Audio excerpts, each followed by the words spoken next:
There was some news over the weekend. Apparently, Adam Silver sent a memo to all 30 teams in the league outlining the situation involving Damian Lillard, a warning to Lillard and his agent. And just, I think the gist of it is essentially reassuring other teams besides the Miami Heat that, yes, in fact, if you trade for Damian Lillard, we have been told that Damian Lillard plans to honor the obligations and perform the services of his contract. But I do find I find it interesting. Do you have any initial thoughts, sort of, on this memo? Can you remember? I was trying to look this up. Can you remember precedent for a league memo about something this specific? I can't, and I know look. This time of year, I'm not on Twitter a lot, but I have seen a couple, things. I think the comparison a little bit that in recent history that was brought up was Anthony Davis, Kawhi Leonard. And then people are basically saying, well, James Harden is essentially doing the same thing, telling the 76ers he wants to go to the Clippers. I do think with Harden, and this is not a knock on Harden at all. I think the trade market right now is not. This goes back to our Jaylen Brown conversation with the contract extension. This is one of the things I wanted to just point out.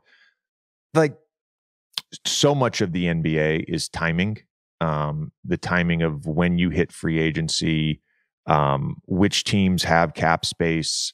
And so free agency is very similar, in my opinion, to the trade market, because you don't know, if you're a player going into free agency, if you will have a robust free agency market. You have to time things right. The Jaylen Brown extension, again, the reason it is the largest contract extension in NBA history is because of timing. He's the guy this offseason who signed the Supermax. Next offseason, it'll go up. I saw something the other day when Luka's eligible for his Supermax, it's going to be 5 years, 404. That's the estimate on it. So we're a couple years away from Luka signing a $400 million deal and becoming the first $400 million guy. Like, so much of this is timing, and trades are no different, right? We can't. We did this earlier when we were talking about the Wizards trades. Them not getting back real first round picks when they made all these trades, and everybody compares it to Rudy Gobert. Well, it was a different market. And I think with James and with Dame, I think it's an interesting, albeit a little weird market. And let's not just sugarcoat it. Both these players are a little bit older. And so you're sort of narrowing down inherently the teams with which they can be traded to, because they're generally going to go to a contender.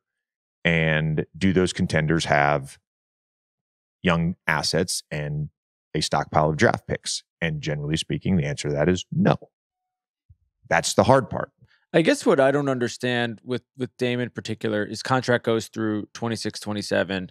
A bunch of people have, mentioned how much he's earning, $63 million in 27 in his final year. But, he's not sitting out this whole time.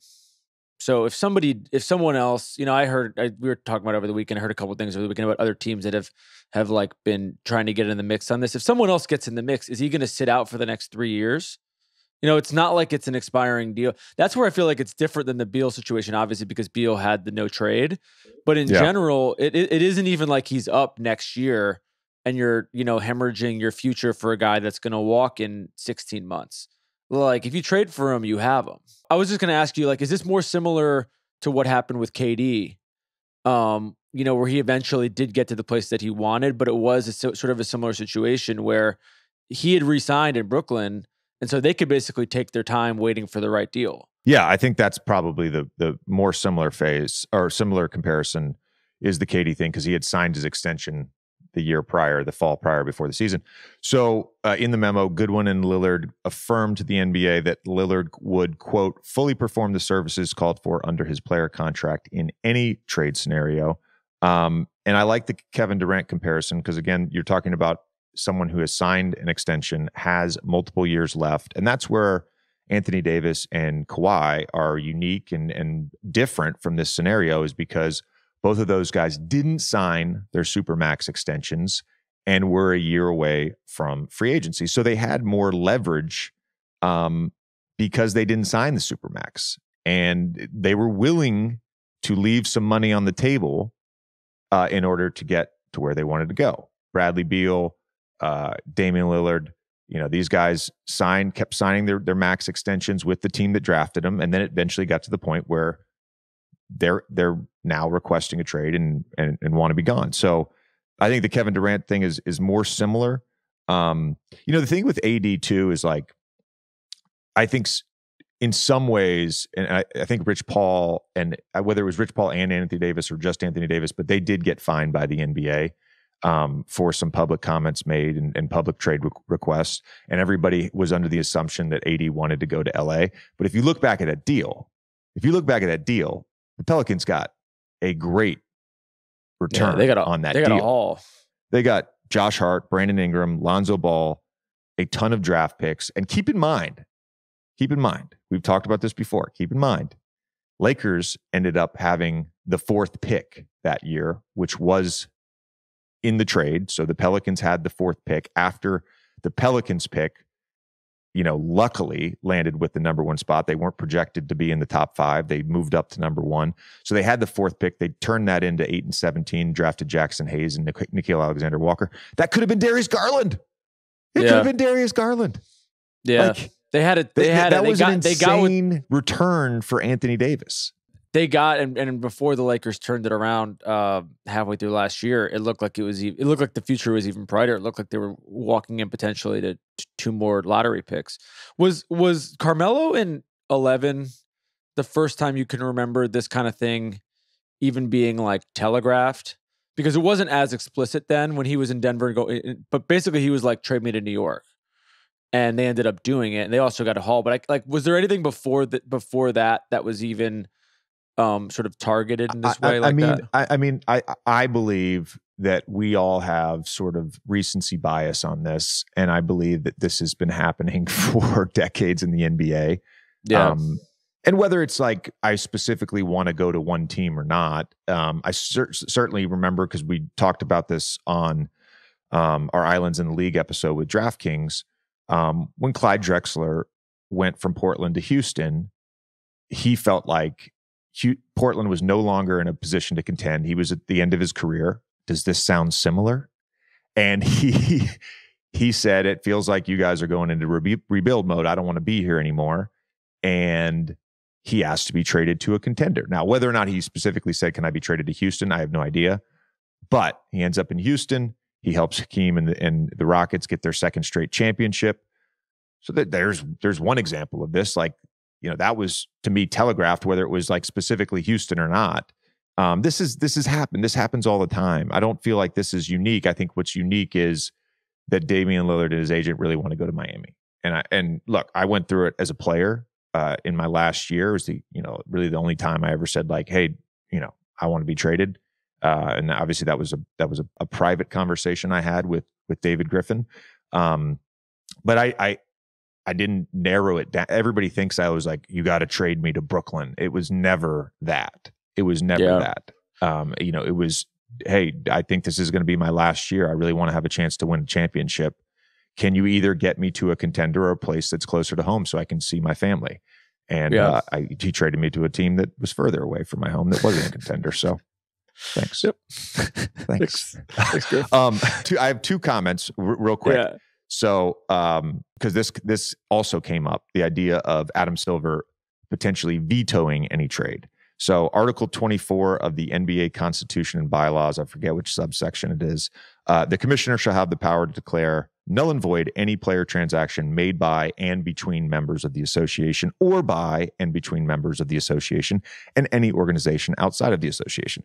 So, in the bylaws of the NBA, that's a very vague description of veto powers. It sounds somewhat carte blanche, like, hey, you have like an open to do whatever you want. And that brings me to the Chris Paul trade, which David Stern vetoed. Now, what was unique about that, to give a little history for those that don't know, the NBA owned the New Orleans Hornets at the time. The league had to step in and buy the team. So when David Stern vetoed that, he was not acting as the commissioner. He was acting as essentially the governor on the board of governors with the 29 other NBA owners. That was a very unique situation as well. My question for all of this is this good for the league? Is this good for the league? What do you think? Is this entire situation good? The James and Dame situation, is it good for the league? No, probably not. But the NBA is a 365 a year league now because of stuff like this, because of player movement and because of intrigue. And so I don't think it's good for the league, but I do think obviously it gives us something to talk about. But I also think that it is, I think that this is what you get with the players being as important as they are in the NBA compared to other sports. Like, this doesn't happen in other sports. The players have outsized power in the NBA, and with outsized power comes things like this happening. These particular situations just feel like they've been a little too messy and could have been handled differently. And I feel like if you asked Aaron Goodwin if he was on the show, he probably would regret saying that publicly. I think he probably would do the exact same thing, but he would not have given an interview where he said specifically that he wants to go to Miami, and maybe done everything exactly the same way. I mean, what do you think?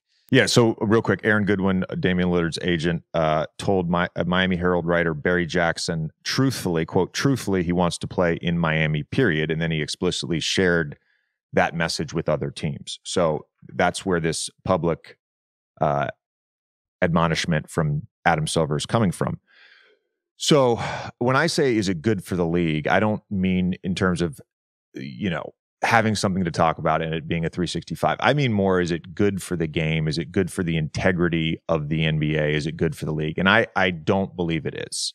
And the reason I say that, and I am Mr. Pro Player empowerment, I also recognize that the league is a business and there are 30 teams. There are not 5 teams. There are not 5 players that matter. There's a bunch of teams that I want to matter. There's a bunch of players that I think matter. And in the same way, if you're a player who is going into free agency, you can't time everything perfect, and certain players have a little more power to do this. You want a robust free agent market. Now let's look at it from the team perspective. If you are trading a franchise player, it is good for you if you have a robust trade market, if you have multiple teams making offers with assets that allow you to rebuild either quickly or through the lens of like a long-term view, like a number of teams have been able to do, really. We've talked about Oklahoma City a bunch, and just they stayed relevant. Then they went into a rebuild, and now they're positioned again. And a lot of that was because they were able to trade these guys and get Shea back. They were able to trade these guys and get multiple draft picks back. They drafted well. So I don't think it's good that a player or an agent is saying, I only want to go here. Now, I also look at it like, I hope Dame ends up in Miami. I want Dame to be happy. Yeah. I want Dame to win a championship. I'm not talking specifically about that. I'm saying overall, my message is that the teams are in this just like the players. The teams have to act in their best interest. The teams have to be able to get a maximized return for the best player. And whether Dame has a big market or not outside of Miami, I don't know. Whether James has a big market outside of the Clippers, I don't know. But I just know for the teams involved, for the teams that have these players, it is not good for them. And it's not a good trend for the league if players are making specific, requests about, I only want to go to this team, then it certainly limits your return. Now, bring it back to me in a second. In my 15th year, I couldn't play a lick of defense, and I was injured. Like I didn't have a trade market. I didn't have one. Yeah. We are talking about James Harden and Damian Lillard in this situation. A player like me, it's fucking inconsequential to the end. I'm Yeah. inconsequential to the NBA. Yeah. Whereas Damian Lillard could potentially shift who wins the NBA championship next season. And that's why this is so important, why it's been covered so much, and why it's being talked about so much.